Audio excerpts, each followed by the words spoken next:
Alors, quels sont les atouts et les faiblesses du secteur associatif français ?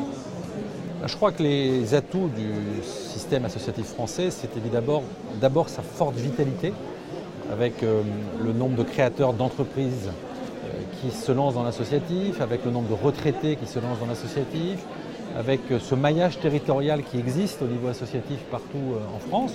C'est aussi l'élu local qui vous parle. Quand je vois l'échelle d'une ville comme Chaumont, la vitalité et ce que pèse le tissu associatif sur un créneau qui n'est souvent occupé ni par l'administration, l'État, les collectivités locales, ni par les entreprises, ni forcément par les particuliers. Donc c'est vraiment une place en matière de cohésion sociale qui est très importante. Quelles sont aujourd'hui les faiblesses, les difficultés du secteur associatif ?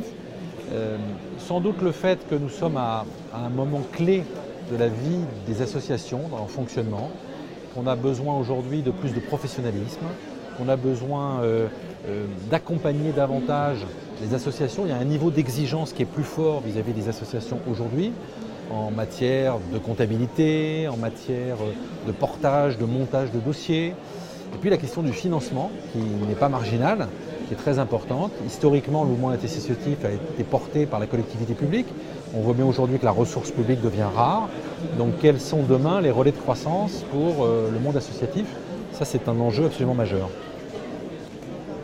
Compte tenu de l'état de nos finances et de la rigueur budgétaire qui est de mise, est-ce que l'État va continuer à soutenir les associations ou est-ce qu'au contraire, ce n'est pas une économie à faire comme une autre ? Alors d'abord, l'État continue à accompagner le monde associatif, que ce soit par exemple en travaillant à la structuration du réseau.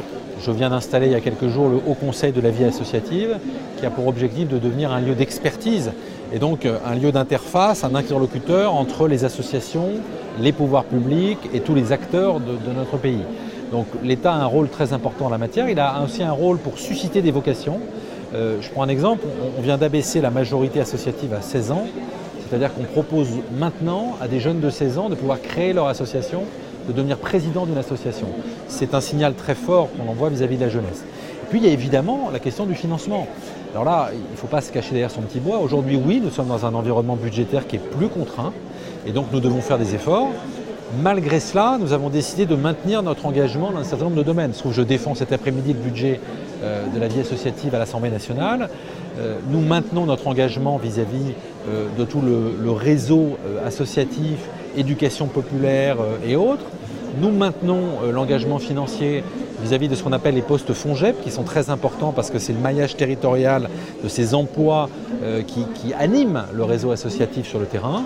Et puis nous maintenons également, troisième exemple, l'engagement de l'État en matière de formation des bénévoles, engagement qui avait été pris par le Premier ministre. Et il y a une attente très forte du tissu associatif. Donc vous voyez, dans un environnement contraint, on a décidé de maintenir un niveau d'engagement financier élevé sur ces trois sujets. Maintenant, il ne faut pas cacher la réalité. Au niveau du soutien à chaque association de France, oui, il y aura de moins en moins de ressources publiques, qu'elles soient de l'État ou des collectivités territoriales.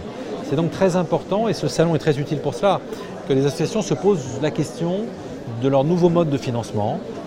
Comment on finance des projets, comment on finance un fonctionnement courant, qui on peut aller voir, qui on peut aller chercher, et la France peut progresser dans ce domaine.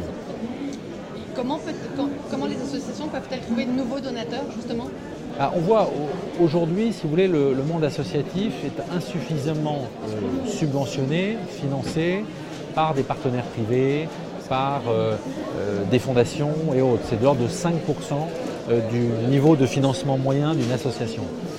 Alors qu'aujourd'hui, ce sont les subventions publiques qui sont la part la plus importante avec le don, l'adhésion des personnes qui sont membres de l'association.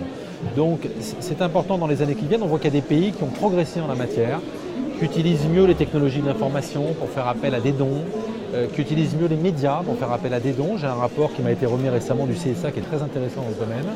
Et puis ici, vous avez un certain nombre d'acteurs privés, d'entreprises, pas un gros mot, qui ont décidé d'investir dans le monde associatif. Pourquoi ?